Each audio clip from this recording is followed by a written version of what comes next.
안녕하세요. 사연 읽어주는 남녀입니다. 오늘도 와주셔서 감사드리며 그럼 오늘의 사연 바로 소개해드리겠습니다. 안녕하세요. 저는 30대 여성이에요. 남편은 저와 동갑으로 고등학교 동창이랍니다. 어린 시절 친구와 결혼하는 일에도 다른 일들처럼 장단점이 있더라고요. 장점은 그 친구에 대해 많은 것을 알고 있다는 사실이고, 단점은 또 그 장점, 즉 너무 많은 것을 알고 있기 때문에 식상할 수도 있다는 그런 것이었어요. 그런데 결혼이란 참 오묘한 것이죠. 아무리 잘 알고 있다고 생각하고 있던 사람이라도 결혼만 하면 그 사람에 대한 새로운 면이 눈에 띈다는 것이랄까요? 결혼하고 나서 영 다른 사람 되어버리는 그런 일들 말이에요. 저 역시 그랬답니다.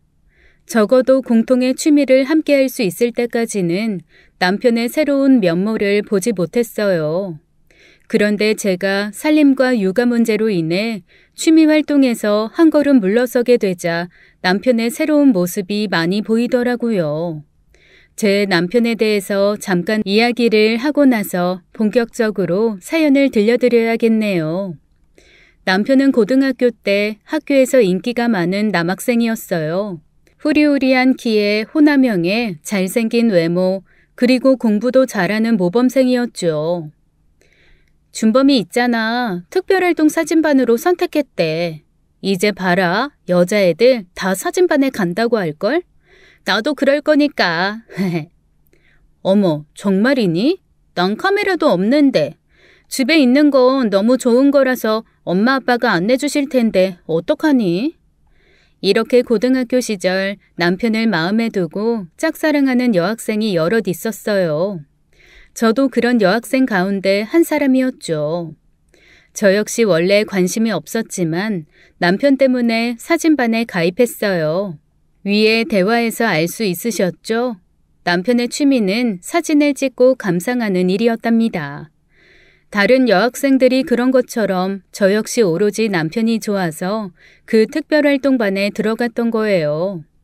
그래서 저도 유야무야 사진 찍는 일에 관심을 가지게 되었죠. 아무래도 좋은 장비도 필요하고 여기저기 다녀야 하는 일이었기 때문에 고등학교 때는 그저 집에 있는 허름한 카메라 가지고 학교 근처를 다니며 사진을 찍고 매번 망치면서도 스스로 현상을 해보곤 했죠. 그러다가 대학교에 가고 대학을 졸업하면서 직업을 가지게 되니까 사진 찍는 일에 본격적으로 뛰어들게 되더라고요. 주로 우리 고등학교를 졸업한 친구들 중에 사진에 관심이 있는 친구들이 먼저 모여서 동호회를 만들게 되었고, 다른 학교 출신 그리고 사회에서 만난 사람들까지 모이게 되면서 동호회는 꽤 커졌습니다. 물론 직장 생활 때문에 한계는 있었지만 쉬는 날이면 남편과 저는 이곳저곳 다니며 사진에 담을 수 있는 것들을 잔뜩 담아오곤 했어요.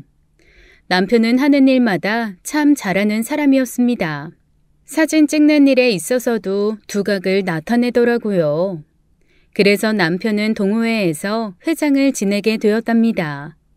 거의 만장일치로 남편이 동호회 회장이 되었어요. 그때까지도 저는 벙어리 냉가슴 앓듯이 남편을 그저 마음속에만 두고 어떻게 표현할 방법을 몰랐죠. 이미 홍기가 꽉 찬 나이였답니다. 그런데 어느 날 꿈 같은 일이 생겼어요. 경수가, 혹시 너 그런 생각해 본 적 있니? 우리도 이제 성인이고 결혼할 시기가 다 되었으니까 말인데, 나하고 결혼하는 일 한번 심각하게 생각해 봐줘. 진심이야. 꿈인가 생시인가 했답니다. 그렇지만 그 제안을 그 자리에서 덥석 받아들이겠다고 할 수야 없었죠. 너무 갑작스러워서 잘 생각해 볼게. 관심 고마워. 진심 반 거짓 반이었어요. 너무나 갑작스럽다.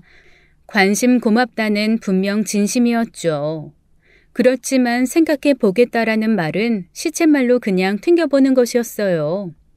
제 마음속에서는 정말 우리 당장 결혼을 전제로 사귀자 라는 진실이 속삭이고 있었죠. 아무튼 저는 한두 번 더 튕겨보다가 남편의 그 놀라운 제안을 받아들였답니다. 더 튕기다가 그래, 그럼 내가 단념할게 소리가 나오기 전에 얼른 결정을 한 것이었어요. 우리는 자연스럽게 연애하는 사이가 되었답니다. 온 동호회의 이야기거리가 될 만한 열렬한 연애 끝에 우리는 결혼을 하게 되었죠. 많은 여학생들을 제치고 제가 이겼다는 성취감이 저를 들뜨게까지 하더라니까요.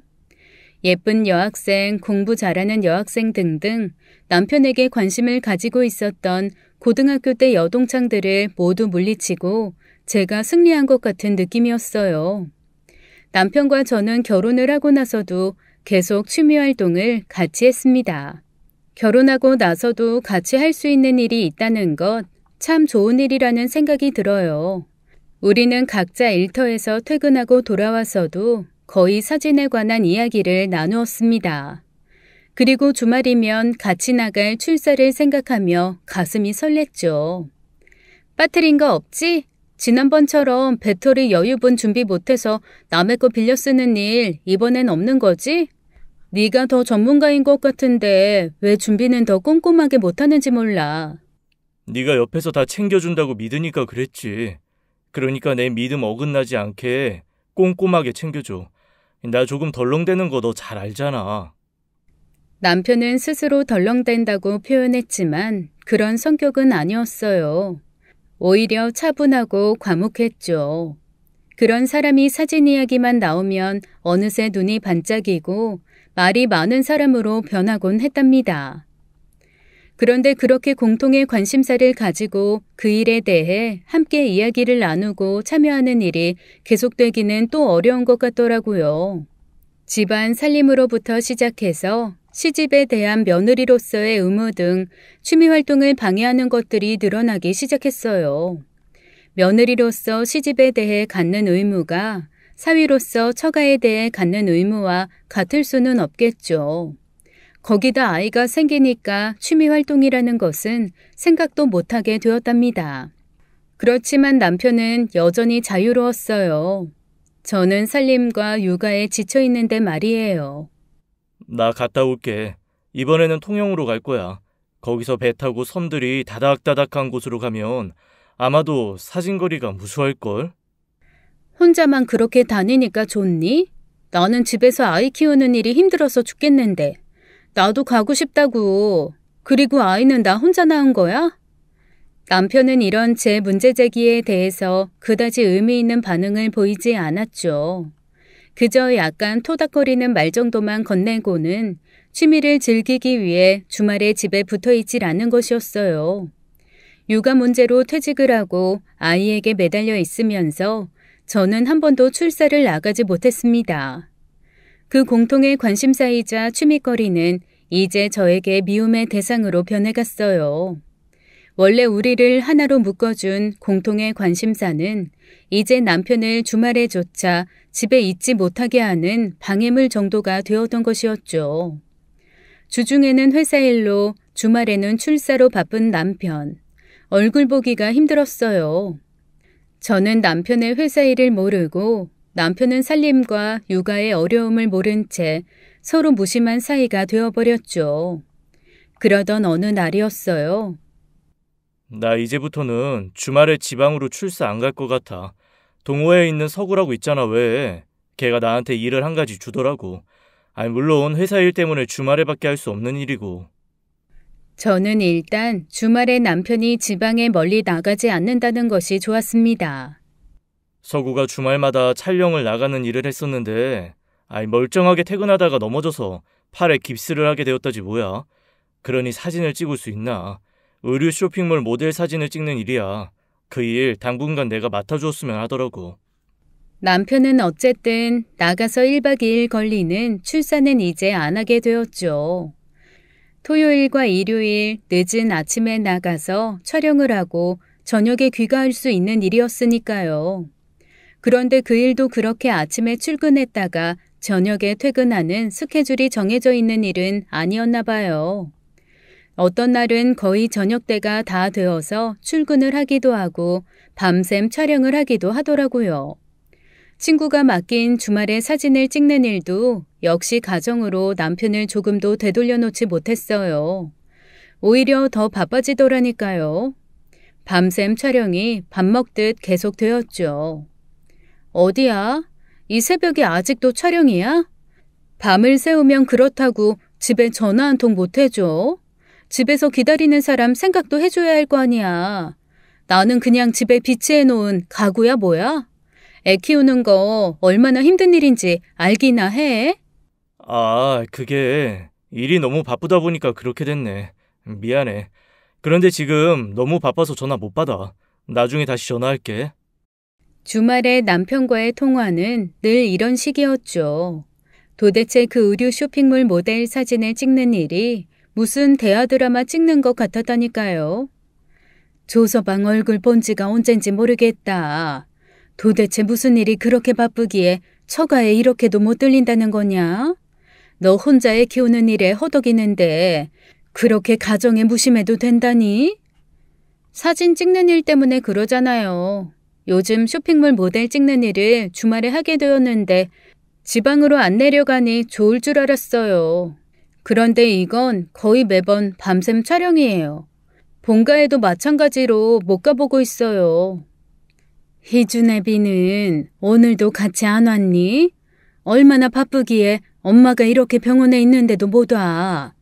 얘야, 네가 곰살 맞게 해야 남편이 집에 정을 붙이는 거야. 잔소리 심하게 하거나 힘든 투정 많이 하면 못 쓴다. 역시 친정은 친정이고 시댁은 시댁이더라고요. 시댁에서는 은근슬쩍 남편이 집에 붙어있지 않는 원인을 제게 돌리시려고 하는 것 같았어요. 참 저희 시어머니는 유방암 진단을 받고 치료 중이셨습니다. 항암 치료를 받으실 때는 병원에 입원하셨다가 치료가 끝나면 집으로 오시곤 하는 시기였죠. 어머니가 항암 치료를 위해 병원에 입원하실 때는 남편도 저와 함께 꼬박 병원에 들르곤 했었어요. 그런데 이번에는 남편이 그 시간도 못 낸 것이었죠. 어머니, 희준 아빠 주말에 쇼핑몰 모델 사진 찍는 일로 정말 많이 바빠요. 밤샘 촬영도 많고요. 이번 주말에는 더구나 촬영을 몰아서 하기 때문에 시간 내기가 어렵다고 하더라고요. 그래서 제가 혼자 온 거예요. 제 잘못이 아니라는 것을 이렇게 애둘러 말씀드렸죠. 시어머니는 그러고 나서 더 이상 저에게 아이 아빠가 본가에 못 오는 일에 대해서 책임을 묻지는 않으셨지만 시어머니의 그 말씀은 제 마음에 남았답니다. 이 사람이 혹시 집에 나와 같이 있는 게 싫어서 밖으로 도는 핑계를 만들어내나 싶기도 하더라고요. 언니, 옷이랑 머리가 그게 뭐야? 언니 나이가 이제 몇 살인데 그런 모양새로 다녀? 제발 좀 나이에 맞게 꾸미고 살아 언니. 너도 시집가서 애 낳아봐라. 그게 되나? 애 키우고 살림하는데 편한 게 제일이지. 그러면서 스스로를 가꾸고 사는 건 거의 불가능이란다. 언니, 애하고 살림만 생각하지 말고 형부를 생각해봐. 집구석이라고 들어와 보니 행색이 딱 거리에 나 앉아도 될 만한 마누라 하나 있지. 애는 밤이고 낮이고 빽빽 울어대지. 내가 형부라도 집에 오기 싫겠다. 어느 하루 친정에 다니러 갔을 때 동생과 이런 대화가 오갔답니다.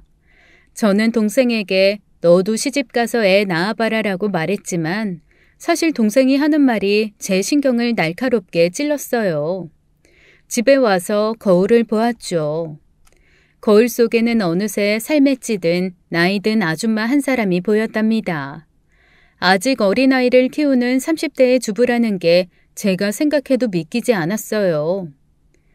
나 미용실에 가서 머리도 좀 하고 피부과에 가서 얼굴 관리도 좀 받아야겠어. 내가 생각해도 너무 관리를 안 한 것 같아서 말이야. 요즘 주부들도 성형외과에 가서 터치 많이 받는다는데 나도 시술을 좀 해볼까? 얼굴 라인이랑 눈가 잔주름 같은 거 정도 관리받는 거래. 마음대로 해. 나는 피곤해 죽겠으니까. 그 정도는 네가 알아서 결정해. 주중에는 회사 일에 지치지, 주말에는 촬영에 지치지. 힘들어 죽겠다고. 남편은 아무 관심이 없다는 듯이 대답하더라고요. 여동생의 말이 조금 더 실감나게 다가오면서 우선은 저 자신에 대한 관리를 시작해야겠다고 마음먹었습니다. 옷이라도 깨끗한 옷을 찾아 입으려 애썼고 아무리 집에서 아이한테 시달리지만 화장이라도 곱게 하고 있으려고 했죠. 그런데 뭐 그런다고 남편이 달라지지는 않더라고요. 그래, 역시 내 문제는 아니었어 라는 생각이 들었습니다. 그저 바쁘기 때문이겠지라고 마음을 다시 고쳐먹었어요. 그날도 일에 지친 상태로 늦게 퇴근하는 남편을 위해 남편이 좋아하는 알탕이라도 끓여놓을까 하는 생각에 아이를 등에 업고 마트에 갔습니다. 시식 코너를 중심으로 돌아다니면서 필요한 물건을 카트에 담았어요. 아유, 글쎄, 집 밖에 모르는 줄 알았던 우리 시동생이 어느 날 갑자기 외모에 신경을 쓰고 귀가 시간이 늦어지더래.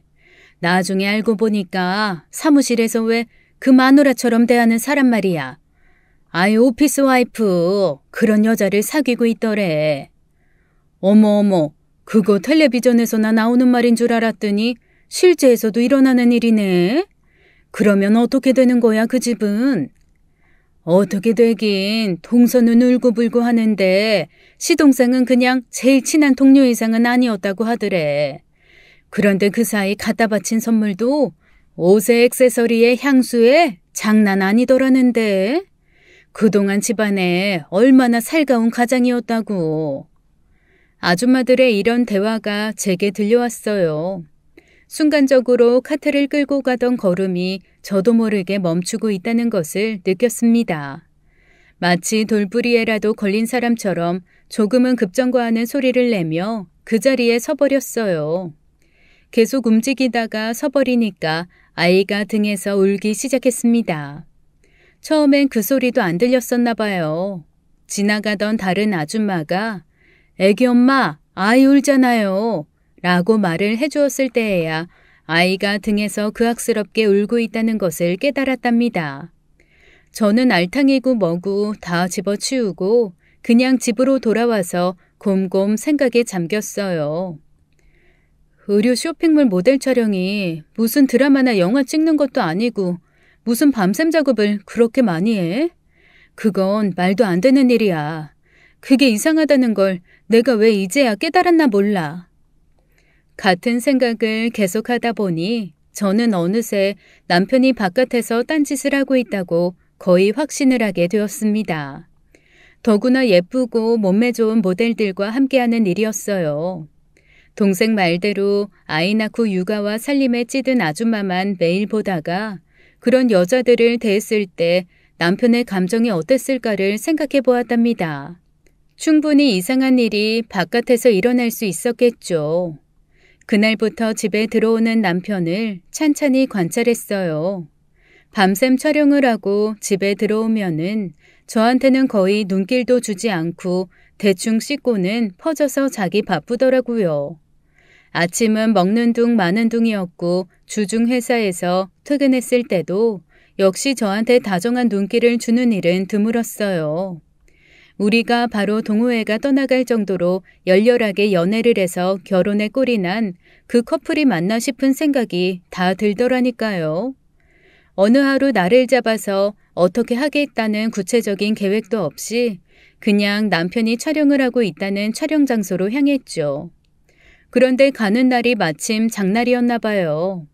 멀리서 남편이 보이는데 어떤 모델로 보이는 여자와 단둘이 촬영장을 나오고 있더라고요. 둘은 나와서 근처에 어떤 포장마차로 들어가더군요. 몰래 가까이 다가갔어요. 그리고 그 모델의 얼굴을 보는 순간 저는 정말 깜짝 놀랐답니다. 그 모델은 다름 아닌 남편과 저의 고등학교 동창이었기 때문이었어요. 그러니까 남편과 저 그리고 그 모델은 모두 고등학교 동기 동창이었습니다. 영미라는 그 아이는 제 남편이 여학생들에게 인기가 많았던 것처럼 남학생들에게 인기가 많았던 아이였죠. 북유럽의 호수를 닮은 것 같은 분위기 있는 커다란 눈에 맑은 피부, 그리고 날씬한 키에 예쁜 몸매를 가진 친구였답니다. 남학생들의 짝사랑의 대상이었어요. 당시 동창들 사이에 이런 말들도 돌았죠. 니네들 영미랑 준범이랑 사귄다는 얘기 들었냐? 에이씨, 내가 영미를 얼마나 좋아하는데 준범이 그놈이 끼어들어서 말이야. 주제 파악해라. 영미 걔가 너 같은 애한테 관심이나 있을 줄 알아? 임마 정신 차려. 준범이냐 되니까 영미 눈에 드는 거라고. 준범이가 영미랑 사귄다고? 그건 아닌 것 같던데. 준범이는 영미한테 전혀 관심 없는 것 같던데? 맞아. 영미가 오히려 준범이한테 목매고 있는 것 같더라. 준범이는 영미한테 관심 없는 거 맞아. 영미 걔가 예쁘기는 한데 머리에 든 게 좀 부족하잖냐 왜. 준범이는 그런 애 별로 안 좋아해. 사실 영미가 남편과 사귄다는 소문도 잠깐 돌았었고 영미가 남편에게 더 적극적이라는 소문도 있었죠. 친구들의 생각대로 남편은 영미같이 예쁘기만 한 여학생에게 그다지 큰 관심을 두는 그런 남학생은 아니었어요. 그리고 둘이 사귄다는 소문을 낸 건 영미 자신이라는 희한한 소문도 돌았죠. 남편의 속내에 대해서는 확신이 없지만 영미가 남편을 좋아하고 있었던 것은 사실이었어요. 그런데 그런 사연이 있는 영미와 남편이 새벽 늦은 시간, 아니 너무 이른 시간에 포장마차에 단둘이 있더라고요. 저는 무슨 못 볼 것을 본 사람처럼, 아니 제가 무슨 죄를 지은 것처럼 얼른 도망을 치듯 그 자리를 벗어나 버렸습니다. 그리고 집으로 오니 어느새 눈물이 제 얼굴을 타고 흐르더라고요. 그랬었구나 싶더라고요. 희준 아빠, 얘기 좀 하자. 오늘 새벽에 촬영장에서 촬영 안 하고 뭐 했어? 거짓말할 생각 말고 있는 대로 솔직히 말해. 촬영지에서 촬영을 하지 뭐래. 갑자기 무슨 뜬금없는 얘기야. 도대체 갑자기 왜 이러는 건데. 남편은 아주 능청스럽게 이 상황을 넘어가려는 것 같았어요. 저는 계속 다그쳤죠. 그리고 저는 결국 영미의 이름을 대면서 왜 둘이 같이 일하는 것을 제게 말해주지 않았느냐고 따졌습니다. 너 정말 왜 이러니? 촬영장에 왔었어? 영미는 이 회사 저 회사로 옮겨 다니면서 일을 하는 프리랜서 모델이야. 우리 회사에 잠깐씩 와서 일을 한 것은 벌써 오래된 일이야. 걔가 모델 일을 한다는 것도 웬만한 애들 다 아는 얘기고 우리 둘하고 많이 친했던 애도 아니잖아. 이번에도 몇 컷 안 되는 사진 촬영 위해 온 것이고 촬영 끝나고 피차간에 출출해서 포장마차에서 국수 한 그릇 먹고 나왔고. 남편의 입에서 거짓말이 술술 나오더라고요. 고등학교 때 영미가 너 좋아했었다는 소문 엄청 돌았지? 그리고 둘이 사귀었었다는 소문도 있었고. 그게 지금 보니 그냥 소문은 아니었네. 영미가 나를 좋아했는지 어쨌는지는 나도 모르겠고 둘이 사귀었다는 소문은 나도 모르는 일이야. 영미랑 나랑 사귄 적 없다고. 영미 내 스타일 아니야. 영미 같은 애가 네 스타일이 아니라고? 웬만한 남학생들 다 영미 한 번씩은 마음에 두지 않았었나? 너 역시 마찬가지였을 것 같은데. 내가 그런 일 없다는데 네가 내 마음속에 들어와 보기라도 했어? 말했잖아. 걔 내 스타일 아니라고. 남편은 여기까지 말하고는 더 이상 대꾸의 가치도 없다는 듯 제 말을 무시하고 씻으러 욕실로 들어가려고 하더라고요. 그런 남편을 돌려세우고 계속 물었어요. 도대체 영미와는 언제부터 다시 만났는지 어떤 사이인지 말이죠. 너 정말 정 떨어지게 왜 이래? 아니라면 아닌 줄 알아야지. 사람 하는 말을 왜 그렇게 못 믿냐? 내가 그렇게 못 믿을 사람이었어? 정 떨어진 건 사실인 모양이네. 스스로 정 떨어진다고 하니 말이야. 그래, 어떻게 하면 떨어진 정이 도로 붙는 건데? 너 지금 상태가 이성적인 대화가 불가능한 상태인 것 같아. 나중에 마음 가라앉으면 차분하게 다시 얘기하자. 지금은 여기까지인 것 같아. 역시 모범생 조준범이야. 이 와중에도 그렇게 차분하니 말이야. 내가 무슨 수로 네 말발을 당하겠니? 그 아침의 소동은 남편의 무대응으로 저 혼자 큰 소리를 내기도 하고 따지기도 하고 결국에는 비꼬는 것으로 마무리되고 있었지만 결코 그냥 넘어갈 일은 아니었어요. 상대가 다른 사람도 아닌 영미였기 때문에 제 신경은 더 곤두서 있었죠. 영미는 여전히 예쁘더라고요. 30대 후반에 접어드는 나이에 아직 20대 같은 용모와 몸매를 유지하고 있었죠. 멀리서 보는데도 그냥 빛이 나는 것 같더라니까요. 거울로 보는 제 자신의 모습은 더욱 초라해 보였습니다. 골아떨어져 잠든 남편을 두고 저는 다른 방으로 와서 이불을 뒤집어 쓴 채 서럽게 울었죠. 아이와 살림밖에 모르고 산 대가가 이런 것인가 싶었습니다. 그날이 토요일 아침이었고 잠시 잠을 자고 난 남편은 다시 일어나서 나가려고 하더군요. 촬영일 당장 그만둬. 그리고 영미하고의 관계도 당연히 청산하고. 그렇지 않으면 나 이 결혼 생활 다시 생각할 거야. 촬영 일은 회사하고 계약 기간이 있어서 마음대로 그만둘 수 없고 영미하고는 청산하고 말고 할 그 무엇도 없다는 것이 내 대답이야. 그리고 확인되지도 않은 일로 결혼 생활 다시 생각해 본다는 것은 말이 안 되고. 됐어? 역시 대답도 논리정연, 요점 확실하네. 그런데 숨은 요점은 내 말대로 안 하겠다는 거고. 잘 알아들었어. 이제 내 나름대로 해결 방식을 찾아야겠네. 저의 이 말에 남편은 대꾸도 없이 다시 장비를 챙겨 들고 촬영장으로 나가버리더군요. 저는 남편이 나가버리자 아이를 들쳐업고 친정으로 갔어요. 그리고 친정엄마의 얼굴을 보자마자 그냥 저도 모르게 울고 말았죠. 친정엄마가 이상한 기미를 눈치채셨나 봐요. 너 조서방하고 사이에 무슨 일 있지? 조서방이 이렇게 안 오는데도 이유가 있는 거고. 엄마한테 다 말해봐라. 엄마, 조서방한테 여자가 있어요. 그것도 저도 잘 아는 고등학교 동창이에요. 나 어떡해요, 엄마? 확실한 거니? 네 눈으로 확인했거나 다른 증거가 있어?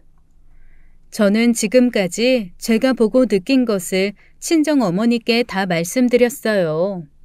이 이야기를 들으신 친정엄마는 그러나 예상외로 침착하시더라고요.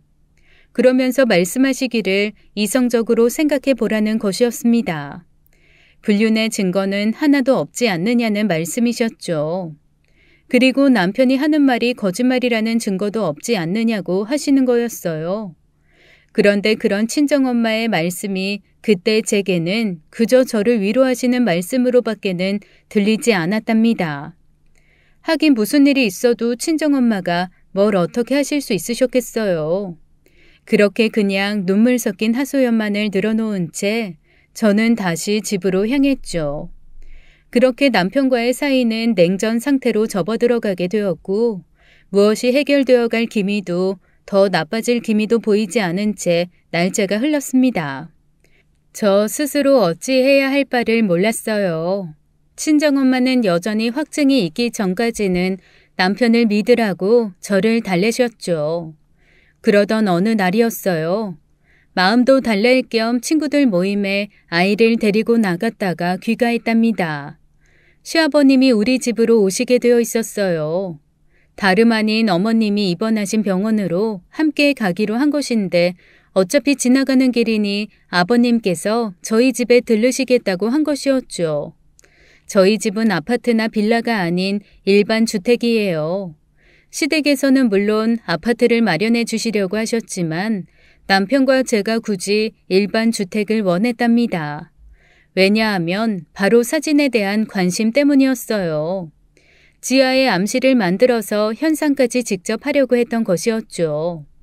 양가에서 모두 세상이 흉흉하고 일반 주택은 안전하지 않다고 반대하셨지만 우리는 끝끝내 우리 고집대로 일반 주택에 신혼살림을 차렸습니다. 참 오랜만에 살아보는 마당이 있는 집이었어요.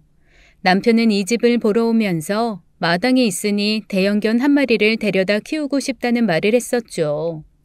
저도 개를 좋아했었기에 신접살림이 시작되자마자 셰퍼드 강아지 한 마리를 데려왔답니다.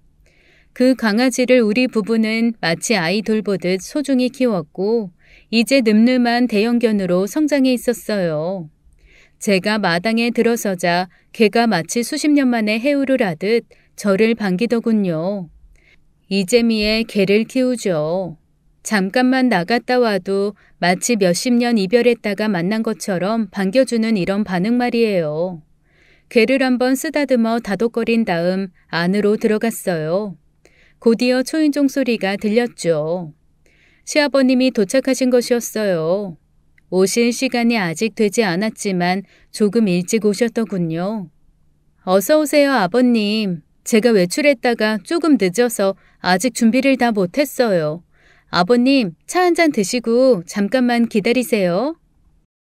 오냐, 천천히 하거라. 애비는 아직이지. 요즘도 그렇게 매일 늦냐? 오늘 안 늦으면 같이 가면 좋겠는데 말이야. 아버님은 요즘 들어 우리 부부 사이에 있는 냉전 상황을 아시는 것 같았어요. 그렇지만 굳이 꼭 집어서 질문하시는 것 같지도 않아서 저도 굳이 설명을 드리지는 않았습니다. 아버님, 제가 애비한테 오늘 아버님 모시고 어머님께 간다는 말을 하긴 했는데 회사 일이 있는 데다가 집에서 작업을 해서 빨리 넘겨줘야 하는 일이 있다고 그러더라고요. 그래서 오늘은 못 가고 며칠 있다가 따로 가 뵙는다고 하네요. 저와 아이가 외출할 준비가 다 끝나고 나서 아버님과 함께 집을 나섰습니다. 그런데 제가 요즘 들어 정신이 다른 데 팔려 있다 보니까 이것저것 깜빡 잊는 버릇이 생겼어요. 오늘도 그런 실수를 저질렀죠. 그만 지갑을 그냥 거실 테이블 위에 둔 채 나왔다는 것을 곧 깨달았습니다. 결국 아버님께서는 운전하시던 차를 돌려주셨어요. 그런데 분명히 아까 거실 불을 끄고 나갔는데 거실 불이 켜져 있더라고요. 저는 처음에 이것도 제가 깜빡했나 보다고 생각했습니다. 하지만 분명히 불을 끄기 전에 거실을 둘러봤었던 기억이 나서 좀 이상하긴 하더라고요. 아버님께 이 말씀을 드렸어요. 아버님은 저 혼자 들어가게 하는 게 마음이 안 놓이신다며 차를 세우고 내리셨어요. 그러고는 집으로 같이 들어와 주셨죠. 한 가지 더 이상한 일이 있었어요. 우리 집 개가 짖는 소리를 대문 가까이에 갔을 때 들을 수 있었다는 것이었죠. 개를 키워보신 분들은 아시겠지만 제 발자국 소리나 남편의 발자국 소리에는 개가 짖지 않았어요. 그리고 셰퍼드는 특히 영리한 종이라서 자주 찾아오는 사람의 기척도 기억한답니다. 시아버님이 들어오실 때도 그래서 개는 짖지 않았어요. 그런데 계속 짖어대고 있는 소리가 나는 거예요.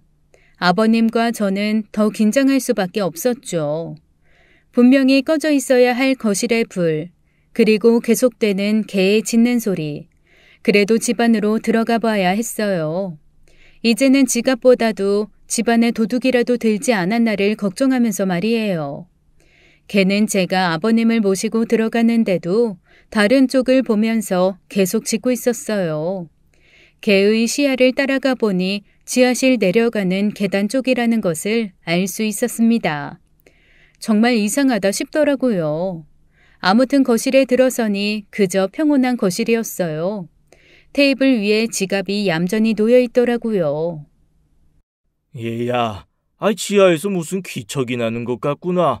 애비가 들어온 거 아니냐? 말소리 비슷한 것도 들리는 것 같고. 아버님, 애비와 아주 낯선 사람이 같이 왔거나 아니면 낯선 사람들만 왔거나 둘 중 하나예요. 그렇지 않으면 개가 저렇게 짖지를 않아요. 아버님께 이렇게 말씀드리는 중에 저도 지하실의 작업실에서 나는 기척을 분명히 느낄 수 있었어요. 남편이 평상시보다 일찍 귀가해서는 지하실에서 작업을 하고 있구나 생각하기에는 개가 계속 짖는 소리가 신경에 거슬렸답니다.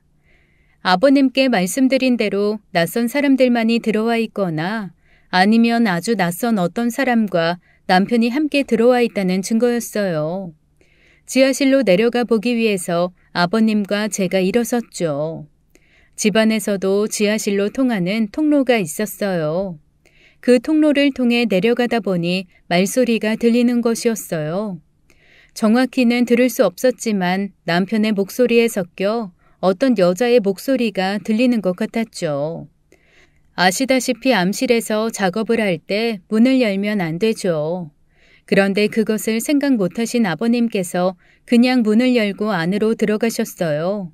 그런데 아버님께서 먼저 들어가시지 않으셨어도 저도 바로 들어가 볼 작정이었답니다. 물론 뜬금없는 여자의 목소리가 들려왔기 때문이었어요.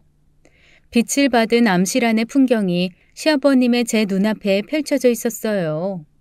놀랍게도 암실 안에서 작업 중인 사람은 남편과 어떤 여자였어요. 정말로 더 놀랍게도 그 여자는 바로 그 문제의 여자 동창 영미였죠. 저는 놀라서 다리가 휘청할 정도로 충격을 받았어요. 시아버님은 마치 귀신을 본 듯이 놀라시더라고요. 하긴 아들이 혼자 작업하는 공간에서 웬 여자와 같이 있는 것을 보셨으니 그럴 수밖에요. 너 여기가 어딘 줄 알고 함부로 들어와 있는 거야? 당장 나가. 안 나가면 끌어낼 거야. 네 남편이랑 사진 작업할 게 있어서 온 거야. 이렇게 난리칠 이유가 전혀 없는데? 영미의 말투는 약간 빈정거리는 것처럼 들렸어요. 저는 남편이 뭐라건 말건 영미의 발을 붙잡아 끌어내려고 했어요. 남편이 저를 말렸고 암실이 순식간에 아수라장이 되었답니다. 시아버님이 가장 놀라시는 것 같았어요. 그야말로 기겁을 하셔서는 아무 말씀도 못하시고 계셨답니다. 어머나, 당신을 우리 집이 아닌 여기서 보게 될 줄은 몰랐네요.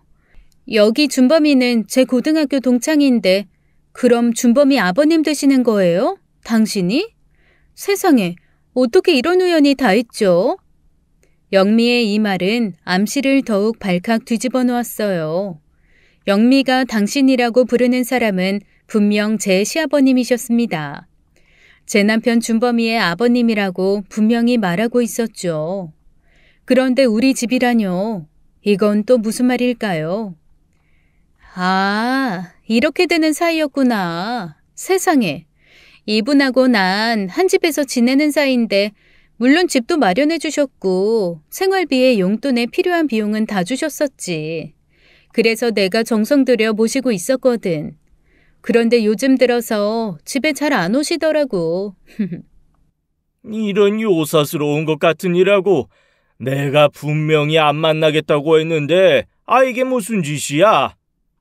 영미가 아버님 쪽으로 다가서면서 무슨 말인가를 더 하려는 순간 아버님은 더 기겁을 하셔서는 그만 지하실을 벗어나 도망치듯 저희 집에서 나가버리셨어요. 저는 도대체 정신을 차릴 수가 없었습니다. 그건 남편도 마찬가지였던 것 같았어요. 우선 두 사람의 대화를 들어보면 분명 두 사람이 그렇고 그런 사이였다가 시아버님의 주장에 따르면 그만 만나겠다고 했다는 것으로 정리될 수 있었죠. 집까지 마련해 주셨다는 영미의 말이 사실이라면 영미는 시아버지가 그냥 스쳐 지나가듯 만난 상대가 아닌 거의 첩에 가까운, 아니 첩이라고 할 만한 사이라고 할 수 있겠죠. 저는 정말 크게 충격을 받았어요. 왜냐하면 시아버지는 세상이 다 아는 애처가에다 가정밖에 모르는 분이었기 때문이었답니다. 시어머니의 암투병 이후에는 특히 걱정스러운 마음을 달래시기 위해서 가끔 등산을 떠나시는 것 말고는 온통 집안에 집중하고 계셨었거든요. 아버님은 나가버리시고 우리는 어리둥절해하는 동안 영미는 잘들 알아서 분위기를 파악해보라는 말을 남긴 채 휙 자리를 뜨고 말았죠. 그 다음날 날이 밝자마자 우리는 아버님을 찾아갔어요. 아버지, 도대체 영미를 어떻게 하시는 거예요? 다 말씀 좀 해보세요. 영미도 제대로 설명을 안 하고 그냥 가버렸어요. 아버지, 걔 제 고등학교 동창이에요. 당연히 희준 엄마 동창이기도 하고요. 시아버님은 어디다 눈길을 두실 수가 없으셨던가 봐요. 저더러는 안에 들어가 있으라고 하시고는 남편에게 그 내막을 말씀하셨던가 봅니다. 남편이 설명해주는 내용을 요약 정리해보면 다음과 같았죠. 시아버님의 말씀에 따르면 영미와는 그저 잠깐 만난 사이였는데 이 핑계 저 핑계로 돈을 많이 요구하기에 질려서 안 만나겠다고 하고 지원을 끊었더니 최근에 가족에게 폭로하겠다고 협박을 했다, 이런 정도였어요. 눈앞에서 내연녀를 만나게 되셨고 그 내연녀가 폭로를 해버린 이상 아버님이 전혀 아무 일이 없었다고 하시기는 어려우셨을 테죠. 그래서 대강 남편에게 자백하신 내용인 것 같았어요. 조금 더 세세한 내용까지 알아보아야 할 일인 것 같았죠. 아버님 말씀만으론 모든 일을 알 수는 없었으니까요. 그리고 저는 아버님의 말씀만으로 남편과 영미 사이에 대해서 100% 의심을 풀 수 있는 상황이 아니었습니다. 그래서 저는 동창들을 찾아다니면서 영미에 대한 일을 캐고 다녔어요. 제가 모르던 여러 가지 일을 알 수 있었습니다. 영미 걔는 인생관 자체가 틀려먹었어. 그 예쁜 얼굴을 가지고 뭘 못해서 돈 많은 노인네들이나 만나서 돈 받아서 호화롭게 사는 그런 생활을 계속했나 보더라고. 그러니까 만나주는 대가로 돈을 받는 그런 식이었다더라. 친구들이 그러지 말라고 설득도 많이 했었나 봐. 그런데 자기 인생이니 참견하지 말라 했다든가 뭐라든가. 세상이라는 곳이 참 별사람 다 있는 곳이라는 건 알았지만 정말 별 희한한 삶의 방식도 다 있구나 싶더라고요. 무슨 인생을 그렇게 사나요? 또 그런 여자에게 넘어가서 만나면서 돈까지 대주는 우리 시아버님 같은 그런 사람들은 또 뭔가요? 저와는 여전히 냉전 관계를 유지하고 있던 남편이 제게 입을 꾹 다물더군요. 그런데 제가 계속 재촉하자 남편이 조금씩 입을 열기 시작했어요. 아버님의 일이라 그런지 말하기를 꺼리는 것 같았지만 제가 하도 캐물으니까 어쩔 수 없었던가 봐요. 남편도 시아버님이 바람을 피우는 것 정도는 알고 있었다고 했습니다. 그러나 그것을 누구에게도 알릴 수가 없었다고 했죠. 아마도 어머니가 투병 중이 아니셨다면 의논을 했을 수도 있겠지만 지금 어머님의 상태에 아버지의 그런 치부를 말씀드릴 수는 없었겠죠. 그리고 저한테야 자신의 아버지의 일이니 창피한 마음이 앞섰을 테고요. 그런데 그것이 영미라는 것까지는 남편도 몰랐었다고 하더군요. 시아버님의 애처가 연기가 너무나 감쪽 같아서 다른 사람들은 전혀 눈치를 챌 수가 없었던 것이었고요. 당연히 시어머니도 그 사실을 알 수가 없으셨을 테죠. 남편은 한숨을 푹푹 내쉬며 제 눈길을 피하더라고요. 아버지께 다그쳐 물어서 안 사실인데 갑자기 돈줄이 끊기게 되니까 영미가 아버지께 악의를 품고 있었나 봐. 내가 알아본 것은 여기까지가 다야. 그리고 네가 나와 영미 사이를 의심하는 건 이 상황에서 정말 어불성설이고. 어불성설이라고 남편은 말했지만 고등학교 때의 그 소문들하며 포장마차와 암실에 단둘이만 있었다는 사실들 때문에도 저는 좀 더 세세한 데까지 알아야 했어요. 그리고 그냥 우연이라고 넘기기에는 이상한 일이 한 가지 있었습니다. 영미가 말했었죠. 우리 아버님더러 당신이 준범이 아버지라는 것은 몰랐다고 했었던 바로 그 이야기 말이에요. 우연일까요? 아닐까요? 영미라는 아이를 믿지 못하게 되면서 저는 남편에 대한 의심을 이전보다는 덜하게 되었지만 여전히 영미가 시아버지를 유혹하듯 남편을 유혹했을 가능성을 배제할 수는 없었습니다. 내가 바보냐? 나하고 그렇고 그런 사이에 여자를 집안에 데리고 와서 같이 작업을 하게? 너라면 그렇겠니? 남편이 제게 한 말이었어요. 말은 맞는 말이었죠. 저라고 해도 몰래 만나지 집으로 버젓이 데리고 들어오지는 않았을 거예요. 집에 작업실이 있다는 것을 알고 영미가 같이 작업을 하자고 했고 집 근방에서 기다리고 있더라는 것이었어요. 기다리기까지 하던 사람을 그냥 돌려 세우는 게 뭐했고 마침 저도 병원에 가 있을 시간이라서 잠시 같이 작업을 하고 돌려보내기로 생각했었다는 것이 남편의 설명이었습니다. 저는 마음을 단단히 먹고 영미를 직접 만나보기로 했어요.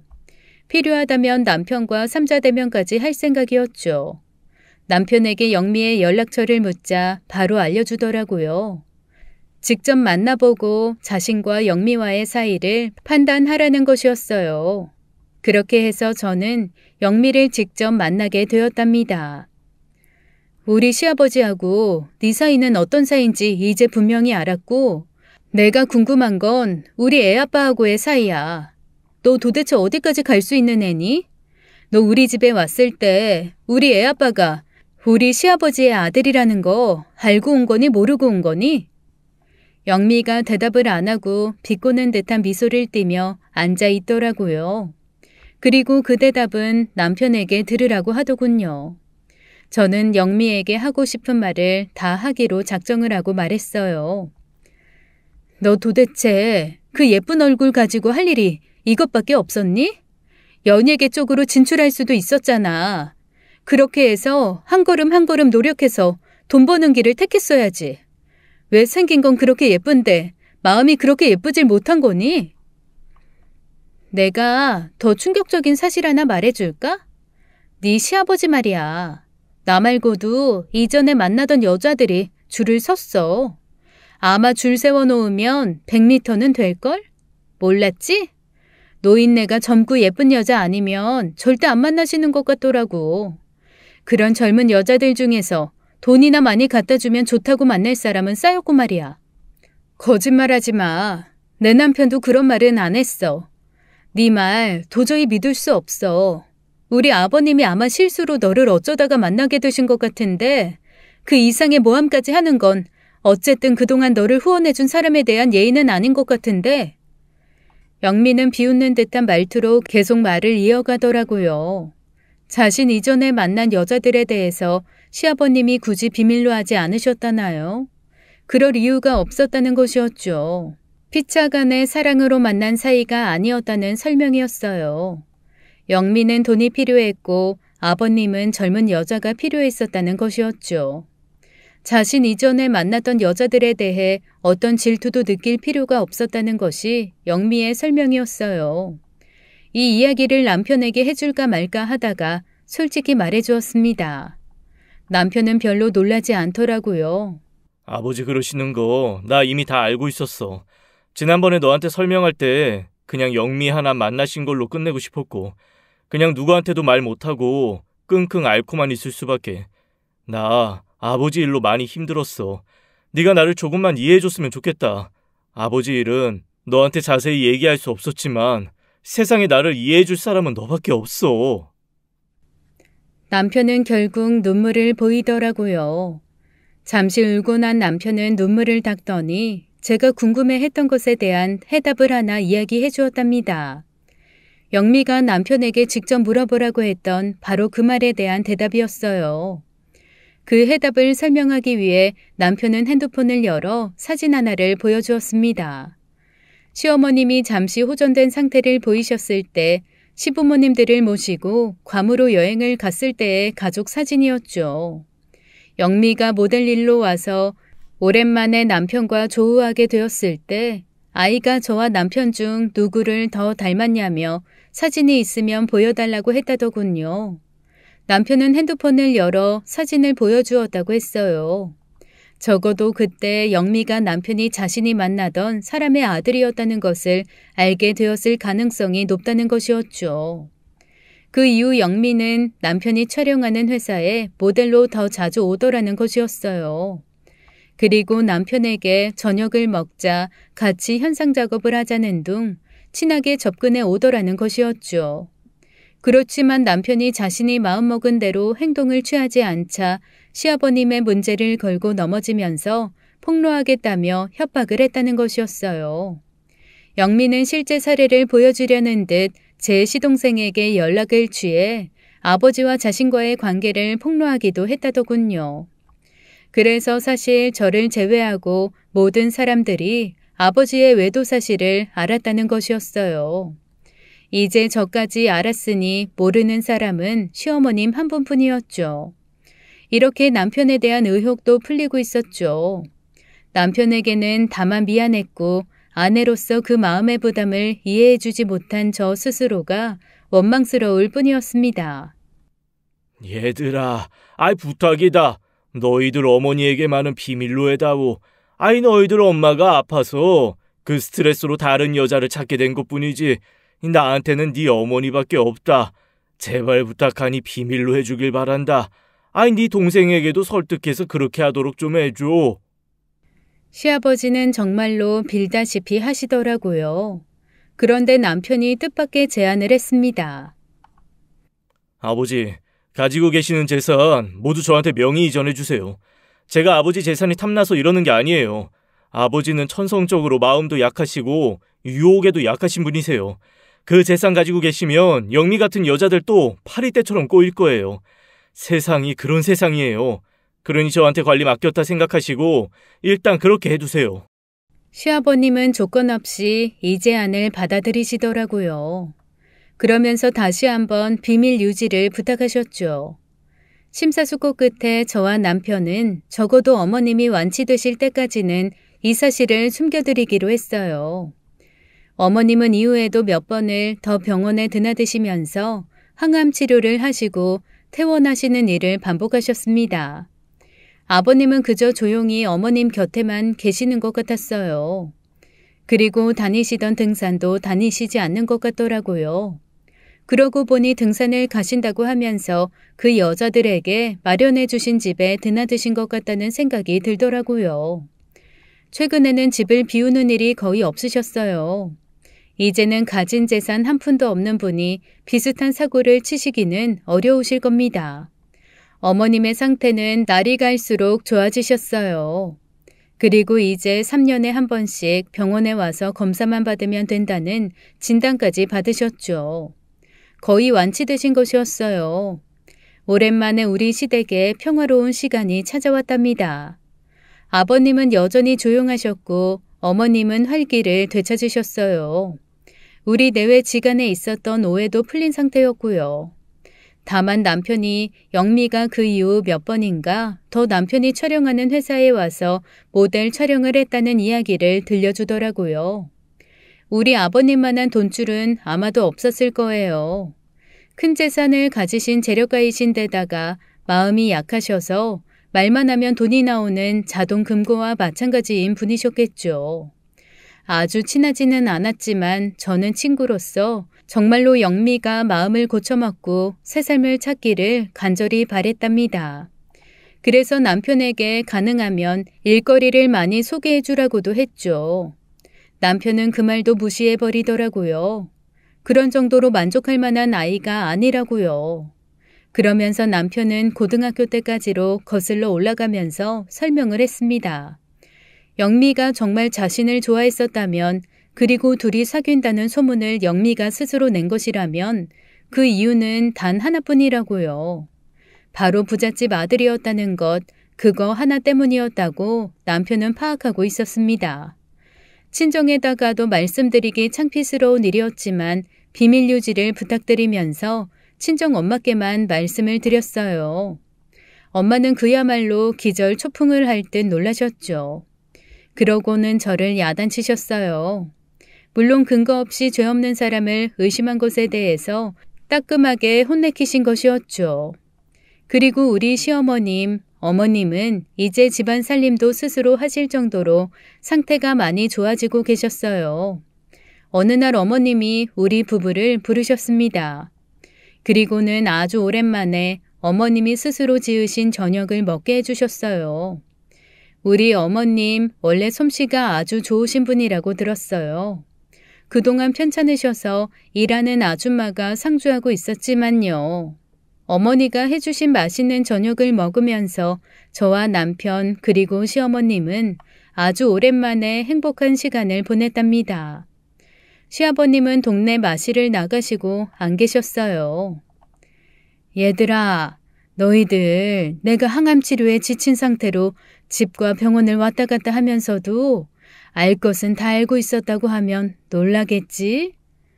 남편과 저는 어머님의 이 말씀이 무슨 말씀이신지 처음에 이해를 못했어요. 어머님께서 계속 말씀하시더라고요. 나 네 아버지 밖으로 도는 거 다 알고 살았다. 니들한테 말하는 게 누워서 침 뱉기라는 것도 알고 있었고, 그리고 아무리 그렇게 밖으로 도는 남편이라지만 병수발 해주는 데는 네 아버지만한 사람이 없었어. 열 효자보다 악처 하나가 낫다는 옛말도 있지 않니? 우리는 정말 깜짝 놀라고 말았어요. 네 아버지 그러시는 거 나한테도 어느 정도 이유는 있다. 너무 오래 아파 누워 있었지. 그래서도 더 악착같이 살려고 했었어.